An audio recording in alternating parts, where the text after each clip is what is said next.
Ni mchezo mgumu japo unaweza kuonekana ni mchezo mwepesi kutokana na timu hizi mbili. Moja iko Premier League, nyingine ipo Championship.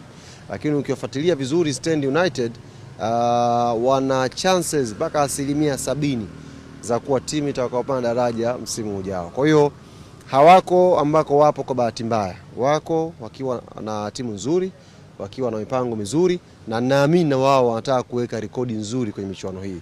Kila msimu kumekuwa na timu ambayo inajaribu kuweka alama kwenye michuano hiyo kufika mbali. Kwa naamini Stand watakuwa na hayo malengo, lakini sisi kama Yanga tumejiandaa vizuri kuweza kupambana kwa kesho, tunapata matokeo mazuri siku ya kesho inshallah. Tahadhari namba moja ambayo uongozi tumechukua ni kuzungumza na benchi la ufundi na kuzungumza na wachezaji. Hatupo katika nyakati za kuchukulia poa mchezo wowote ule. Na niwaambie mashabiki wa Yanga kama nilivyowaambia kwenye mechi dhidi ya Songea kwamba booster kamili ya Yanga inakwenda kushuka. Na dhidi ya Stand ni hivyo hivyo. Booster kamili ya Yanga itashuka KMC Complex. Si kwamba tuna lengo la kumuonea mtu.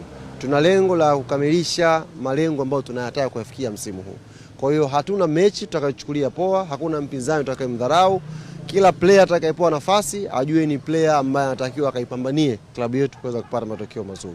Kwa hiyo niombe sana mashabiki wa Yanga kesho tujitokeze kwa wingi uwanja wa KMC Complex, na uzuri tunao tuzo yetu ya kimataifa ambayo ameipata rais wetu Engineer Hersi Said kutoka Football Summit ya kimataifa. Kesho itakuja pia pale KMC tuzo yetu ile tuweze kuiona kama wananchi na tuweze kupiga nayo picha baadhi ya watu ambao watapata bahati ya kuwakilisha wenzao. Lazima tuvimbe na rais wetu, tuvimbe na mafanikio ambayo anayapata.